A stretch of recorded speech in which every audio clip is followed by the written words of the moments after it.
cuji. Prendi crioulo cabo-verdiano cuji. Crioulo cuji. Vamos aqui, língua tem que ter um padrão. Tudo alguém tem que escrever casa de mesma maneira. Imagina, por exemplo, a minha escreve casa com C-A-S-A. E a mulher lá assim, Carmen, escreve casa com K-A-Z-A. Quem está certo? Mas fala tudo na crioula. Quem está certo? Hã? É com K ou não? Esse próprio.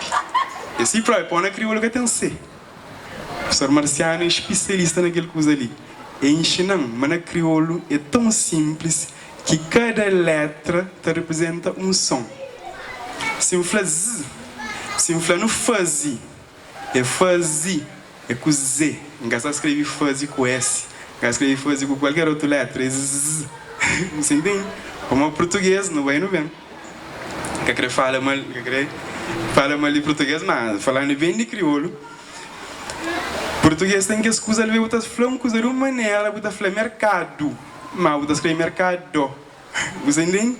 Tem que escusar outra falar, vamos ver que essa flancos de uma maneira, não se lê de outra maneira. Crioulo que tem que lá. Crioulo é simples. Não, tem regra sim, mas as regras simples. Simples, natural. Uma água na ruveira. Boa. Desculpa. E justamente como a Erika, muita gente pensa que realmente uma tem regra, mas só que nos regra é simplificado e é uma coisa que está pensado desde 1989, né? Ano que nasce, que foi proposto a primeira regra para o PEC, né? Sim, Castanheiro. 79. É hoje. Já é dura. Já é dura que está estourado aquele coisa ali.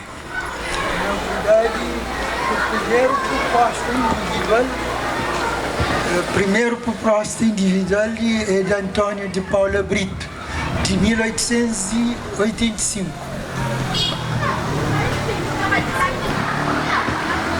Quem olha, informação hoje que está faltando. Informação credível, de confiança.